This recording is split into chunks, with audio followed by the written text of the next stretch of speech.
Yeah, thanks for your time, as always. Dive in with some fitness news. Papa Jallo, how are we looking? Not good news. Bad injury to his quad, so he's going to be out for a good few months. So yeah, very disappointing ultimately. Surgery route? Yeah. Has he had the surgery yet? No, close, so be soon. And that is, it continues a theme. It was only this time last week with Teles, Matthias and Ben are out. Thankfully, not for that length of time, but off the back of a ankle foursome as well. I know you wouldn't hide behind those as excuses for, the broader kind of struggles we've had as a club this season on the pitch, but it doesn't help, does it, when you're losing key attacking players like that? Of course it doesn't. We want as many available, to pick from as possible, and you look at game wide. I think large number of injuries, and the challenge is always, there's a huge amount of work that goes into finding out why. And it's always difficult to pinpoint one factor. I think there's loads of reasons behind it. I think there's injuries that are part of it, in terms of you're going to pick up contact injuries.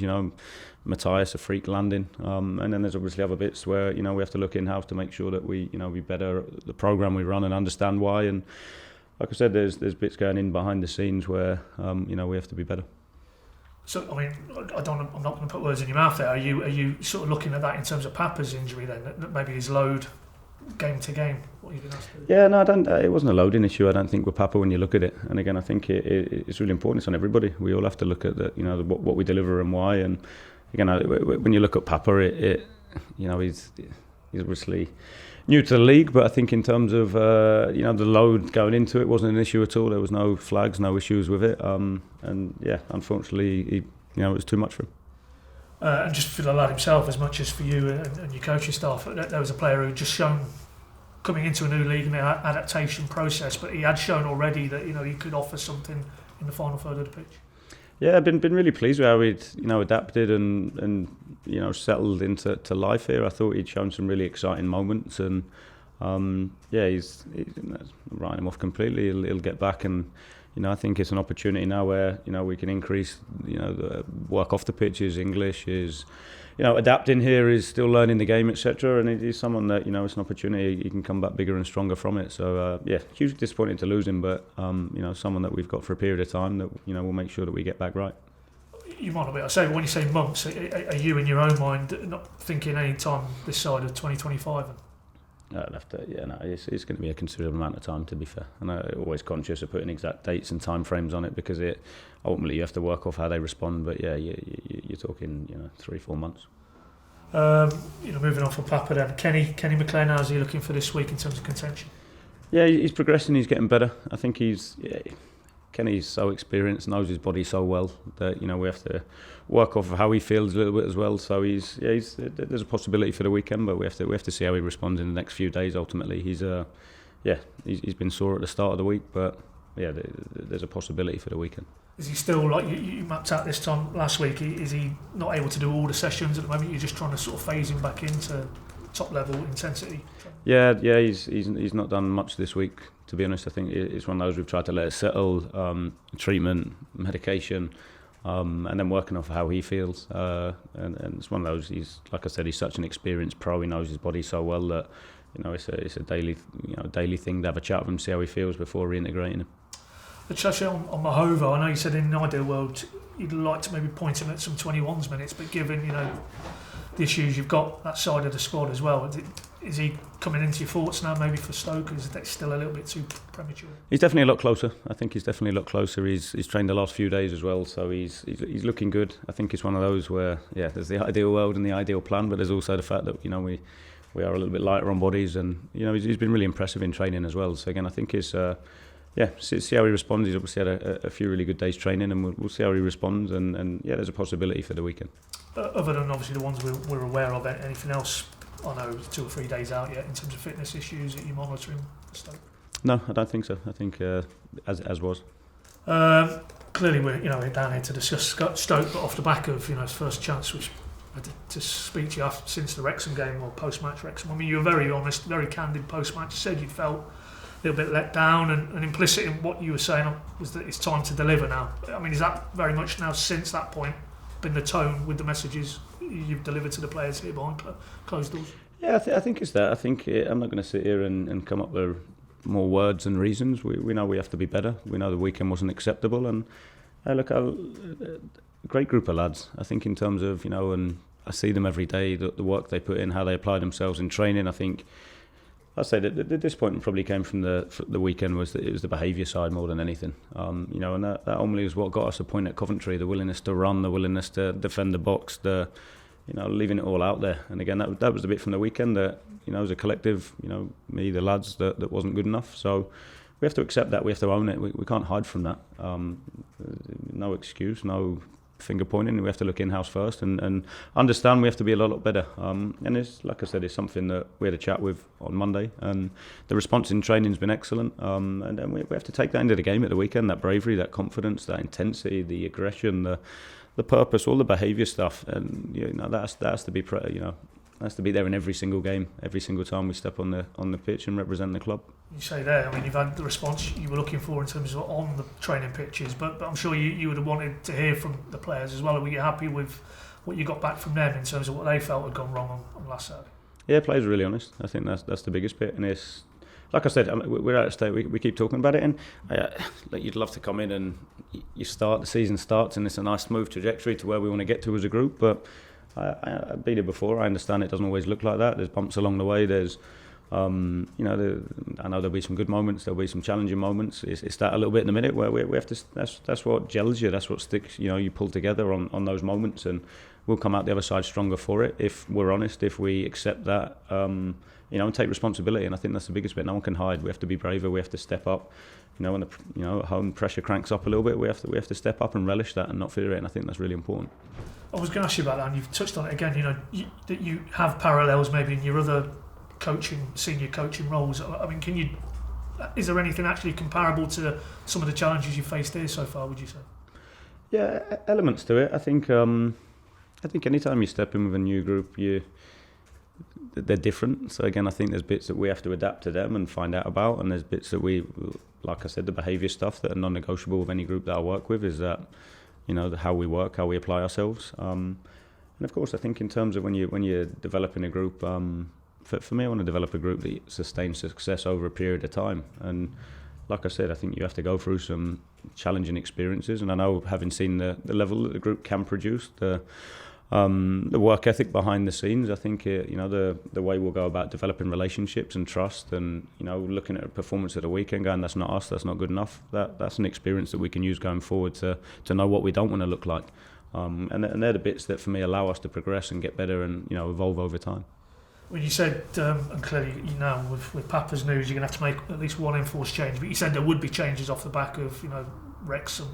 Is that kind of where your head is at now in terms of setting aside the enforced change you might have to make, that you need to talk to? You highlighted Gibbsy and Schwartau when they came on and the impact that they brought to the game. Is that kind of looking forward to Stoke now, where you're at in terms of selection? Without giving me your 11, unless you want to. Yeah, I've got a few more sleepless nights before I give the lads a team. I think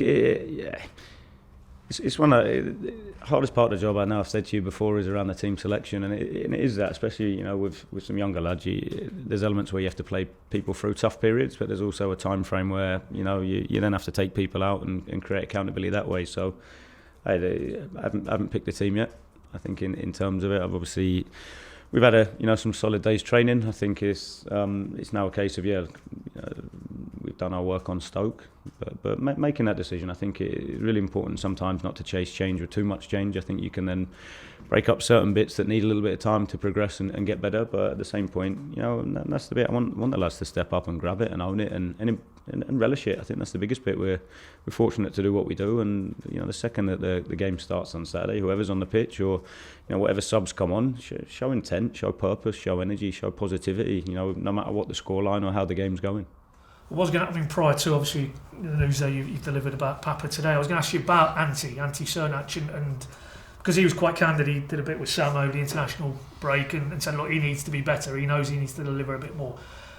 And would you concur with that? That it's not meant to focus solely on him because it's obviously collective, but there's a player who came in, had a first season in England, showed a lot of promise in terms of his numbers were good for his age as well, and hasn't really happened for him the start of this season. Not quite yet, but I'm confident it will, in terms of the qualities that I know he's got. And again, I think naturally when you're a young player like that who solid first season, it's it's not always easy to go and replicate that the second season because people are more aware of you, know your strengths, know your game a little bit. But it's one of those. The only way you change that, and that's the bit I spoke about after the weekend. What's your default when you're having that? That because every player in whatever level will have moments in their career where they have a couple of poor games or games where they're not at the level they want to be. The only way you get through that, and not just in football, in life in general, is by getting your head down and working and backing yourself and pushing through it. And that's what we have to develop and build. And they're the bits in terms of the trust, the relationships that you form over time. When we have a tough period at the weekend, how do we respond? What we have to do going forward, collectively and individually, is look internally and pull each other through it. And that's the biggest bit. I mean, you said off the back of the game that you might need to strip it back to basics this coming week now. I mean, what has that looked like in practice for you in the last few days? I don't want to give away the game plan and the work. I think it comes back to it. I think if you look at it, like I said, full of praise for the lads after Middlesbrough and Coventry in terms of behaviours. I think that's the biggest bit that ultimately, let us down a little bit at the weekend that wasn't acceptable. Is that it's the intensity, it's the the purpose, the bravery, the responsibility, owning it, and not waiting for somebody else. And I think that's the biggest bit. We want everybody that steps on the pitch to feel that they're able to do that. And I think that is what we'll be looking for at the weekend. Better on the ball, I think that was another sort of aspect you wanted to see from your team. I mean, what does that look like for you as the person who's putting this team out on the pitch? Is that the tempo? Is that maybe more, as you say, brave, progressive in the passing? What elements of that need to be better in terms of being better on the ball? Probably all the above. I think it's the consistency of doing the simple things really well, the speed of thought as well as speed of the ball, the bravery to ask questions and not be passive with it. I think that's the biggest bit. I watched Man City at the weekend, not being afraid to sometimes, when you're up against it, spin it in behind and counter press it and chase it, or put it in the box and compete and then look to land on seconds. I think it's probably a bit of everything, and that's where I'd say we're at a little bit at the moment. It's just that consistency piece is chasing that of what does it look like, how do we make it better. But like I said, the biggest bit is not necessarily keep talking about it. It's now delivering. I think that we're all at that stage where it's we can keep talking about what needs to be better and where we're at, and ultimately we have to turn up, all of us, on Saturday and deliver. And to be fair, that's kind of, you've been very consistent in that message from the start. You said this is a process, but it might be a process, but you need to win games on that journey as well. Yeah, definitely is.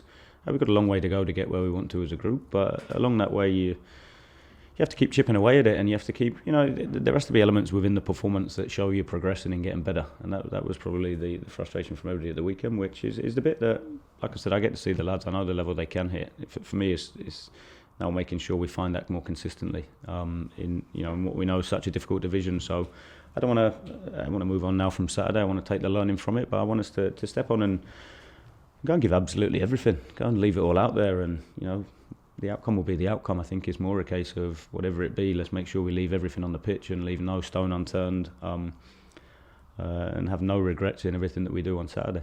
In terms of that looking forward, again, I thought it was interesting, you sort of referenced the structure maybe, I think you said you can't go from we're attacking to then it lurches the other end and Vlad's needing to pull out a save. So in terms of moving forward, is that an area you're looking at with your coaching staff, the structure of what you're trying to do in and out of possession?